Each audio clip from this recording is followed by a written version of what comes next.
Bom dia aos leitores do Ficções Humanas, meu nome é Paulo Vinícius e hoje nós vamos iniciar o primeiro episódio do nosso quadro Reflexões. No Reflexões de hoje, vamos falar um pouco sobre a crise editorial no mercado brasileiro. Bom, a ideia para fazer o vídeo de hoje, ele surgiu após essas notícias que vêm rondando nos últimos tempos sobre editoras, que acabam adiando o lançamento de livros, principalmente a Aleph, que acabou na última semana deixando alguns dos leitores um pouco insatisfeitos com a decisão editorial, mas eu acredito que tenha sido algo necessário, para a Aleph.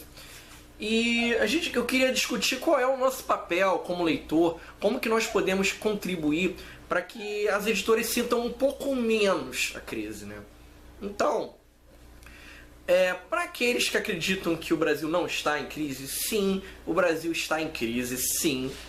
É uma crise que já vem se arrastando por alguns anos. Nós só fomos sentir nos últimos anos, principalmente em 2015 e agora em 2016.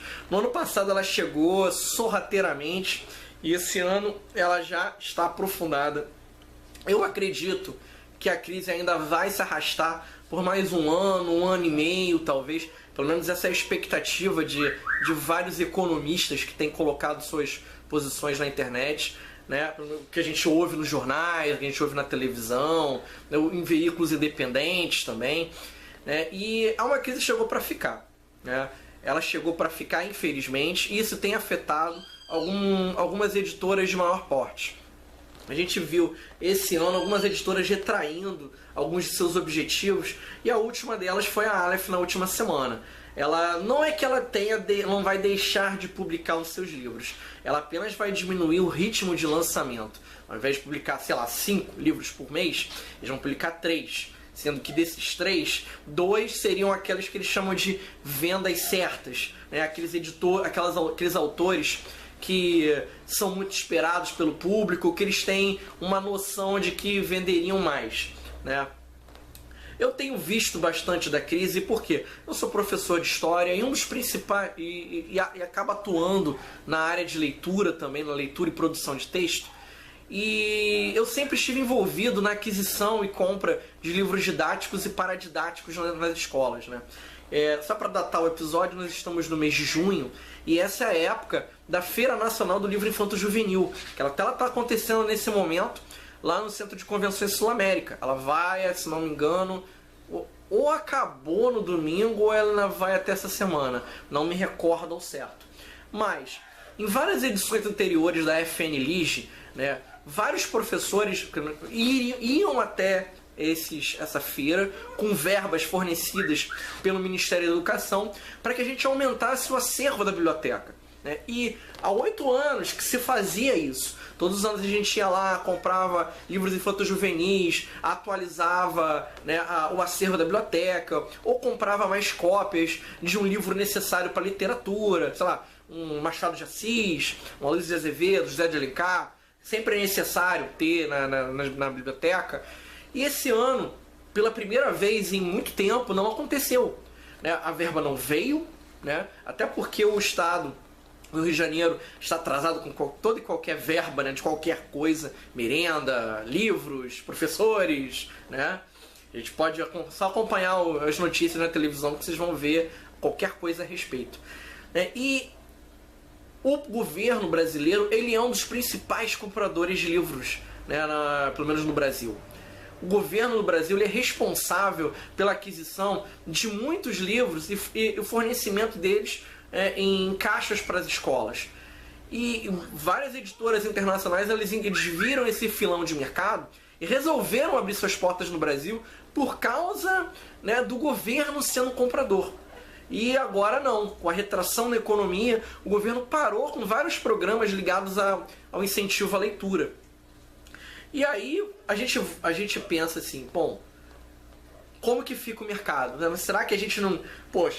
será que a gente não lê bastante? Será que a gente não tem público suficiente para segurar a crise, pelo menos em relação às editoras? Toda hora a gente vê alguém lendo um livro no metrô, no ônibus, no trem, um Kindle na mão, um Kobo na mão, um iPhone, lendo algum texto. Sim, nós vivemos, mas o percentual de pessoas que leem é muito baixo. Nós estamos sempre, a gente sempre quando faz uma pesquisa, pelo menos a gente faz essas pesquisas empíricas, a gente sempre tenta levar em consideração grandes capitais. A gente não leva em consideração o interior do Brasil. No interior do Brasil tem vários lugares onde sequer a internet chega. Tem vários lugares em que não há livrarias para aquisição de livros. O leitor não tem uma Saraiva, uma Cultura, uma livraria leitura, né? Uma livraria Curitiba, né, que agora vem expandindo. Mas não tem. Tem várias cidades do Brasil que não tem. A minha cidade, Itaguaí, ela só tem uma livraria que fica na Rio Santos, né? Totalmente fora da cidade. Se eu quiser comprar um livro fisicamente, eu tenho que sair da cidade, ir até um shopping, que é um shopping de beira de estrada, para poder fazer a compra do livro, que é a Livraria Nobel, por aqui. E aí? Eu não tenho vontade de fazer isso, né? Nem todos os lugares são beneficiados com a entrega de produtos de lojas na internet. Nem todos os lugares, a Saraiva ou a Cultura ou a Amazon, elas entregam um espaço bom de tempo. Tem alguns lugares no Brasil em que levam semanas para o livro chegar. Desestimula o leitor, né? Mas aí tal, como que é o nosso papel? O que a gente deve fazer para ajudar o mercado? Em primeiro lugar, comprar, né? Infelizmente, o mercado editorial é o mercado da indústria capitalista. Se a editora não vende, ela não vai colocar livros para serem vendidos. É oferta e procura. Não existe isso, né? Se eu quero ajudar a editora, eu tenho que comprar, em primeiro lugar. Ah, mas alguns de vocês vão reclamar dos preços salgados dos livros no Brasil. Ok, é um assunto para um outro reflexões. Concordo inteiramente com vocês. Eu acho que o preço do livro no Brasil muito salgado, realmente, tá? Mas não é culpa necessariamente das editoras. Existem uma série de gastos que vêm a reboque da produção de um livro. Entendo, livros têm isenções da parte do governo. Sim, só que a gente não para analisar, por exemplo, o trabalho do capista, do tradutor, a impressão do livro, que é caríssima no Brasil. A impressão do livro é muito cara mesmo. A edição, a formatação, tudo isso é pago, né? E o Brasil, infelizmente, ele tem preços caros para tudo. Para tudo. Infelizmente, né? Segundo lugar, o que eu devo fazer? Dar um feedback para a editora, tá? Eu preciso compartilhar os pôsteres de publicação, preciso compartilhar os vídeos, os book trailers que eles colocam na internet, preciso, sei lá, dar na minha opinião. Eles fizeram uma postagem no Face, no Twitter sobre um livro que eles lançaram. Cara, o que custa vocês colocarem lá? Pô, ótimo livro. Beleza, tá bom. Um outro feedback que a gente também tem que começar a aprender a fazer é postar nossas opiniões, as nossas avaliações em sites como a Saraiva e a Amazon, né? Eu acredito que não custa nada a gente dar uma nota pro livro, né? Dizer que seria 2 estrelas, 3 estrelas, 5 estrelas, o livro da minha vida, né? E colocar uma opinião pequena. 5, 10 linhas já seriam bastante. Porque as livrarias, elas acabam apenas adquirindo os livros se eles sabem que existem leitores para comprá-los, né? É uma troca, né? No ano passado, algumas livrarias online, como a Submarino, eles diminuíram a quantidade de livros quando eles perceberam que não existe procura, ou que ninguém opina a respeito. Então, cabe a nós colocarmos... A gente vai perder, gente, 10, 15 minutos da nossa vida para falar sobre isso.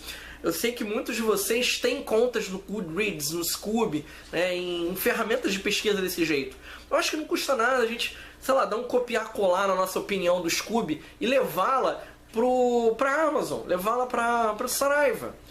Dessa forma, a gente está ajudando as editoras a conseguirem vender mais produtos, né? Vender mais licenças de livros para essas livrarias, sejam elas físicas, sejam elas online.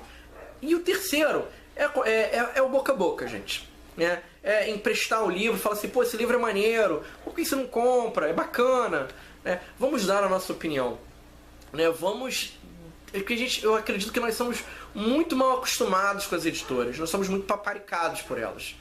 Sei que é uma opinião polêmica, alguns até não vão gostar muito disso, mas a verdade é essa. Nós somos leitores passivos. A gente espera que a editora publique aquilo que a gente quer e nós não fazemos nada para ajudar a editora a manter a série no mercado. Eu estava reclamando esses dias com a Galera Record que ela parou de publicar os livros da Naomi Novik, a série Temeré. E a editora, pelo menos o que eu recebi do Face da editora, é que eles sequer lembravam que a editora tinha os direitos de publicação da Naomi Novik no Brasil. Veja que coisa, eles não responderam, depois eu recebi uma resposta em private, com eles dizendo que eles não lembravam que essa série era publicada pela Galera Record. Vejam só, a gente precisa fazer a nossa parte. Acima de tudo, nós precisamos ajudar. Sei que é chato, eu sei que às vezes pode parecer assim, poxa, mas eles não têm um setor de marketing, um setor de publicidade. Sim, tem, mas nada substitui a opinião do leitor. Bom, quero ouvir os comentários de vocês, eu acredito que essa não seja uma discussão fechada. Vamos compartilhar, vamos curtir, vamos dar joinha, vamos comentar, vamos dar a nossa opinião também. Critiquem aquilo que esta pessoa que vos falou a vocês. Critiquem, que falem bastante a respeito. Tenham uma ótima semana, façam boas leituras. Até mais.